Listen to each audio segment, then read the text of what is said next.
ನಮಸ್ಕಾರ ಸ್ನೇಹಿತರೆ, Ram sir 360 YouTube ಚಾನಲ್ಗೆ ಸ್ವಾಗತ. ಜಿಕೆ ಟುಡೇ ಹಾಗೂ ಪ್ರಚಲಿತ ವಿದ್ಯಮಾನಗಳ ಪೇಪರ್ ಕಟ್ಟಿಂಗ್ಸ್ ಎಲ್ಲನೂ ಇವತ್ತು ನೋಡೋಣ. ಈಗ ಮೊದಲೇ ಕ್ವಶನ್ ಬಂದ್ಬಿಟ್ಟು, ಇತ್ತೀಚೆಗೆ ಸುದ್ದಿಯಲ್ಲಿ ಕಾಣಿಸಿಕೊಂಡ ನರಸಾಪುರಂ ಲೇಸ್ ಕ್ರಾಫ್ಟ್ ಯಾವ ರಾಜ್ಯಕ್ಕೆ ಸಂಬಂಧಿಸಿದೆ? Option A Uttar Pradesh, option B Kerala, option C Karnataka, option D Andhra Pradesh. ಇದಕ್ಕೆ ಸರಿಯಾದ ಉತ್ತರ ಬಂದ್ಬಿಟ್ಟು ಸ್ನೇಹಿತರೆ ಆಪ್ಷನ್ ಡಿ ಸರಿಯಾದ ಉತ್ತರ. ನೋಡಿ, ಇದರ ಎಕ್ಸ್ಪ್ಲನೇಷನ್ ನೋಡ್ತಾ ಹೋದರೆ, ಇತ್ತೀಚೆಗೆ ಭಾರತ ಪ್ರಧಾನಮಂತ್ರಿಗಳು ಮನ್ ಕಿ ಬಾತ್ ಕಾರ್ಯಕ್ರಮ ಸಂದರ್ಭದಲ್ಲಿ ಆಂಧ್ರಪ್ರದೇಶ ನರಸಾಪುರ ಸ್ವಸಹಾಯ ಗುಂಪುಗಳನ್ನು ತಯಾರಿಸಿದ ನರಸಾಪುರ ಲೇಸ್ ಕ್ರಾಫ್ಟನ್ನು ಶ್ಲಾಘಿಸಿದರು. ನರಸಾಪುರ ಲೇಸ್ ಕ್ರಾಫ್ಟನ್ನು ಪ್ರಾಥಮಿಕವಾಗಿ ಆಂಧ್ರಪ್ರದೇಶದಲ್ಲಿ ತಯಾರಿಸುತ್ತಾರೆ ಸ್ನೇಹಿತರೆ. ನರಸಾಪುರ ಗೋದಾವರಿ ನದಿಯ ದಡದಲ್ಲಿದ್ದು ಸುಮಾರು 150 ವರ್ಷಗಳ ಇತಿಹಾಸ ಐತೆ ನೋಡಿ. ಇದಕ್ಕೆ ಈಗ ರೈತ ಕುಟುಂಬದ ಮಹಿಳೆಯರು ಉದ್ಯೋಗ ಅವಕಾಶವನ್ನು ಪಡೆದುಕೊಂಡಿರ್ತಾರೆ. ಇಲ್ಲಿ ಮುಖ್ಯವಾಗಿ ಮಣಿಗಳು, ಸಂಶ್ಲೇಷಿತ ರೇಯಾನ್ ಮತ್ತು ಮಿನುಗುವ ವಸ್ತುಗಳು ಹಾಗೂ ರೇಷ್ಮೆಯಿಂದ ತಯಾರಿಸಿದ ವಸ್ತುಗಳನ್ನು ತಯಾರು ಮಾಡುತ್ತಾರೆ. ಇದರ ಇತಿಹಾಸ ನೋಡೋದಾದರೆ, ಇತಿಹಾಸ ಯುರೋಪಿಯನ್ ವ್ಯಾಪಾರಿಗಳು ಪ್ರೇರಿತ ಸುಮಾರು 150 ವರ್ಷಗಳ ಹಿಂದೆ ಪ್ರಾರಂಭವಾಯಿತು ಮತ್ತು ಭಾರತ ಕ್ಷಾಮ ಸಂದರ್ಭದಲ್ಲೂ ಬದುಕುವುದು. ಅಂದರೆ ಇದೇನು ಯುರೋಪಿಯನ್ನರು ಬರ್ತಾರೆ, ಬ್ರಿಟಿಷರ್ಕಿಂತ ಮೊದಲು ಯುರೋಪಿಯನ್ನರು ಬಂದಿದ್ದು.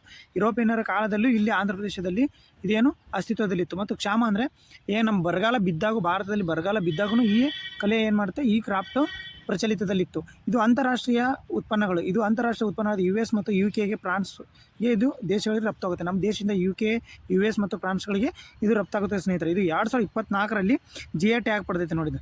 ಇದು 2024ರಲ್ಲಿ GI ಟ್ಯಾಗ್ ಪಡೆದೈತೆ. ಕ್ವಶನ್ ಕೇಳಿದ್ರು, ಲೇಸ್ ಕ್ರಾಫ್ಟ್ ಈ GI ಟ್ಯಾಗ್ ಪಡೆದು ಇದು ಯಾವ ರಾಜ್ಯಕ್ಕೆ ಸಂಬಂಧಿಸಿದೆ ಅಂದರೆ ಆಂಧ್ರ ಪ್ರದೇಶ ನೋಡಿ, ನೆನಪಿಡಿ. ನೆಕ್ಸ್ಟ್ ಕ್ವಶನ್ ನೋಡ್ತಾ ಹೋದರೆ, ಆಯುಷ್ಗಾಗಿ ಅಂತಾರಾಷ್ಟ್ರೀಯ ಸಹಕಾರವನ್ನು ಉತ್ತೇಜಿಸುವ ಯೋಜನೆಯನ್ನು ಯಾವ ಸಚಿವಾಲಯ ಜಾರಿಗೆ ತಂದಿದೆ? ಆಯುಷ್ಗಾಗಿ ಅಂತಾರಾಷ್ಟ್ರೀಯ ಸಹಕಾರವನ್ನು ಉತ್ತೇಜಿಸುವ ಯೋಜನೆ ಯಾವ ಸಚಿವಾಲಯ ಅಂತ ಕೇಳ್ಯಾರೆ. ಆಪ್ಷನ್ ಎ ಆರೋಗ್ಯ ಮತ್ತು ಕುಟುಂಬ ಕಲ್ಯಾಣ ಸಚಿವಾಲಯ, ಬಿ ವಾಣಿಜ್ಯ ಮತ್ತು ಕೈಗಾರಿಕಾ ಸಚಿವಾಲಯ, ಆಪ್ಷನ್ ಡಿ ಆಯುಷ್ ಸಚಿವಾಲಯ, ಆಪ್ಷನ್ ಡಿ ಹಣಕಾಸು ಸಚಿವಾಲಯ. ಇದಕ್ಕೆ ಸರಿಯಾದ ಉತ್ತರ ಬಂದ್ಬಿಟ್ಟು ಸ್ನೇಹಿತರೆ ಆಪ್ಷನ್ ಸಿ ಆಯುಷ್ ಸಚಿವಾಲಯ ನೋಡಿ. ಇದಕ್ಕೆ ಸರಿಯಾದ ಉತ್ತರ ಆಯುಷ್ ಸಚಿವಾಲಯ. ಇದನ್ನು ಎಕ್ಸ್ಪ್ಲನೇಷನ್ ನೋಡೋದಾದರೆ, ಇತ್ತೀಚೆಗೆ ಆಯುಷ್ ಇಲಾಖೆಯು ಸಚಿವರು ಆಯುಷ್ಗಾಗಿ ಅಂತಾರಾಷ್ಟ್ರೀಯ ಸಹಕಾರವನ್ನು ಉತ್ತೇಜಿಸುವ ಕೇಂದ್ರ ವಲಯದ ಯೋಜನೆ ಬಗ್ಗೆ ಮಾಹಿತಿ ನೀಡಿದರು. ಆಯುಷ್ ಅಂದರೆ ಆಯುರ್ವೇದ, ಯೋಗ, ಪ್ರಕೃತಿ ಚಿಕಿತ್ಸೆ, ಯುನಾನಿ, ಸಿದ್ಧ, ಶಿವ, ರಿಗ್ವಾ ಮತ್ತು ಹೋಮಿಯೋಪತಿಗಳಂತಕ್ಕೆ ಆಯುರ್ವೇದ ಚಿಕಿತ್ಸೆ. ಇದು ಟೋಟಲಿ ಬಂದ್ಬಿಟ್ಟು ಆಯುರ್ವೇದ ಚಿಕಿತ್ಸೆ. ರಫ್ತುಗಳಲ್ಲಿ ಹೆಚ್ಚಿನ ಯೋಜನೆಗಳು ಭಾರತೀಯ ಆಯುಷ್ ಔಷಧ ತಯಾರಕರು ಮತ್ತು ಸೇವಾ ಪೂರೈಕೆದಾರರು ಬೆಂಬಲಿಸುತ್ತದೆ. ಅಂದರೆ ಹೆಚ್ಚಿನ ಬೇರೆ ದೇಶಗಳ ರಫ್ತು ಆಯುಷ್ ಇಲಾಖೆಯಿಂದ ಏನು ಆಯುರ್ವೇದದ್ದು ಟೋಟಲ್ ಆಯುರ್ವೇದದ ಔಷಧಗಳು ಬೇರೆ ದೇಶಕ್ಕೆ ರಫ್ತಾಗ್ತವೆ. ಇದು ಆಯುಷ್ ವ್ಯವಸ್ಥೆಯ ಜಾಗತಿಕ ಅರಿವು, ಸ್ವೀಕಾರ, ಗುರುತಿಸುವಿಕೆ ಹೆಚ್ಚಿಸುವ ಗುರಿಯನ್ನು ಹೊಂದಿದೆ. ಇದು ಅಂತಾರಾಷ್ಟ್ರೀಯ ಸಹಕಾರ, ತಜ್ಞರ ವಿನಿಮಯ, ಶೈಕ್ಷಣಿಕ ಮತ್ತು ಸಂಶೋಧನೆಯನ್ನು ಉತ್ತೇಜನ ಪಡುತ್ತದೆ. ಆಯುಷ್ ಇಲಾಖೆಯಿಂದ ಉತ್ತೇಜನ ಪಡುತ್ತೆ. ಈ ಯೋಜನೆ ಆಯುಷ್ ಸಚಿವಾಲಯದಿಂದ ಜಾರಿಗೊಳಿಸಲಾಗಿದೆ. ಯಾವ ಸಚಿವಾಲಯ ಅಂದರೆ ಆಯುಷ್ ಸಚಿವಾಲಯದಿಂದ ಜಾರಿಗೊಳಿಸಲಾಗಿದೆ ಸ್ನೇಹಿತರೆ.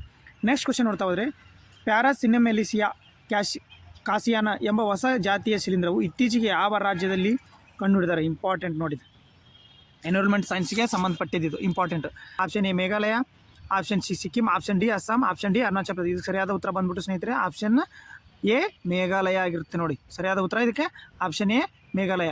ಇದರ ಎಕ್ಸ್ಪ್ಲನೇಷನ್ ನೋಡ್ತಾ ಹೋದರೆ, ಮೇಘಾಲಯದ ಮೋಸಿರಾಮ್ ಬಳಿ ಬಿದಿರಿನ ಕಾಡುಗಳಲ್ಲಿ ಪ್ಯಾರಾಸಿನೆಮೆಲಿಸಿಯಾ ಕಾಸಿಯಾನ ಎಂಬ ಹೊಸ ಶಿಲೀಂಧ್ರವು ಪ್ರಭೇದ ಪತ್ತೆಯಾಗಿದ್ದು, ಇದು ಮುಳ್ಳಿನ ಬಿದಿರಿನ ಚಿಮೊನೋಕ್ಯಾಲಮಸ್ ಗ್ರಿಪಿಥಿಯಾನಸ್ ಸತ್ತ ಕಾಂಡಗಳ ಮೇಲೆ ಕಂಡು ಬರುತ್ತೆ ನೋಡಿ. ಯಾವ ಕಾಂಡಗಳ ಮೇಲೆ, ಯಾವ ಬಿದಿರಿನ ಜಾತಿ?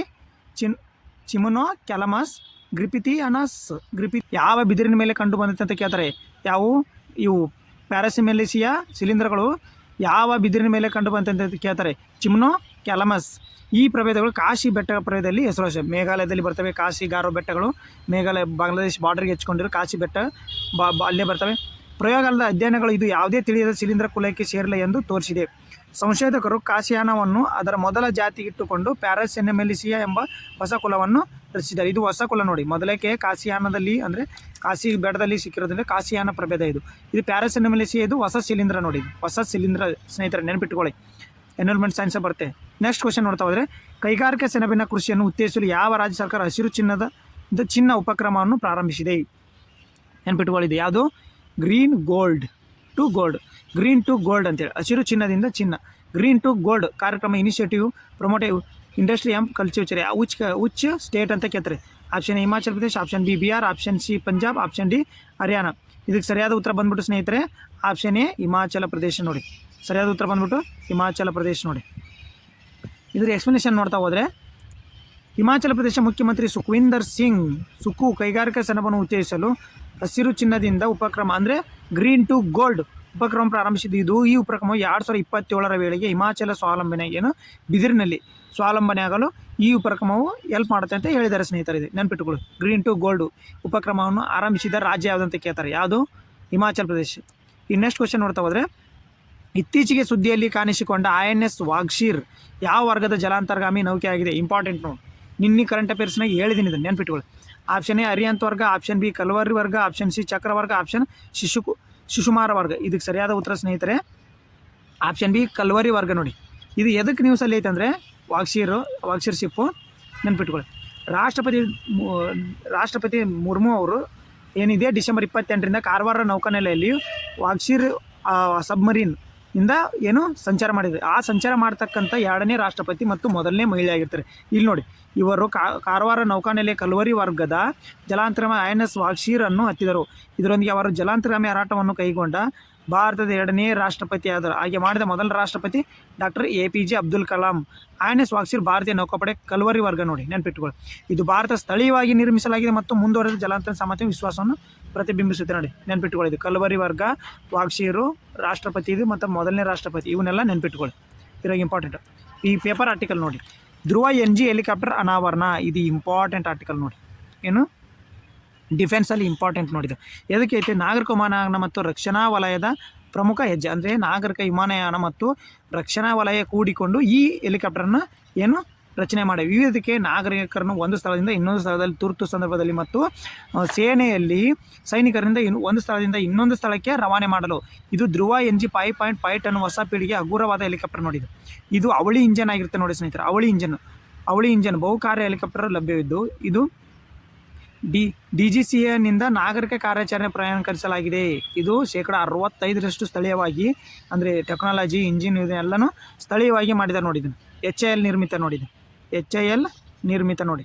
ನಾಗರಿಕ ವಿಮಾನಯಾನ ಮತ್ತು ಡಿಫೆನ್ಸ್ ಸೇರಿಕೊಂಡು ಮಾಡ್ಯಾರ. HAL ನಿರ್ಮಿತ ನೋಡಿ, ಇಂಪಾರ್ಟೆಂಟ್. ಧ್ರುವ NG ಹೆಲಿಕಾಪ್ಟರ್ ಇದು ನಾಗರಿಕ ವಿಮಾನಯಾನದ ಮತ್ತು ಡಿಫೆನ್ಸ್ ಸಂಸ್ಥೆ ಕೂಡಿ HAL ನಿರ್ಮಾಣ ಮಾಡತಕ್ಕಂಥ 5.5 ಟನ್ನಿನ ಹಗುರವಾದ ಹೆಲಿಕಾಪ್ಟರ್ ನೋಡಿ.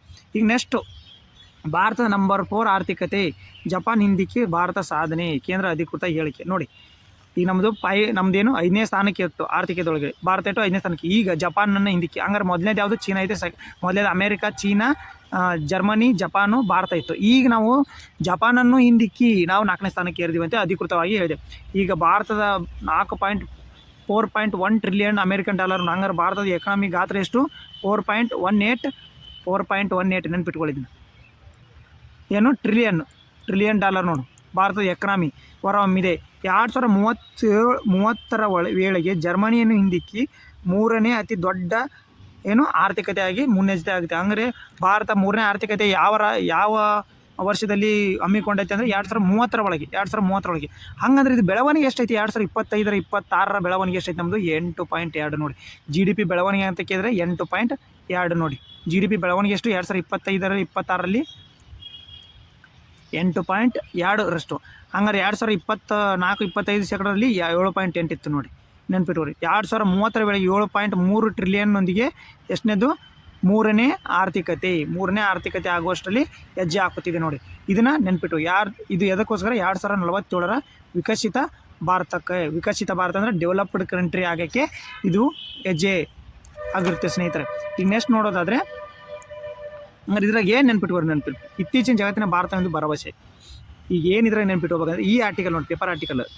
2025ನೇ ವರ್ಷವನ್ನು ಯಾವ ವರ್ಷವನ್ನಾಗಿ ಆಚರಿಸಲಾಯಿತು? ಸುಧಾರಣಾ ರಾಷ್ಟ್ರೀಯ ಸಂಕಲ್ಪ ವರ್ಷ ನೋಡಿ. 2025 ಇಂಡಿಯಾ ಏನು ಮಾಡುತ್ತೆ? ಸುಧಾರಣಾ ರಾಷ್ಟ್ರೀಯ ಸಂಕಲ್ಪ ವರ್ಷ ಅಂತೇಳಿ.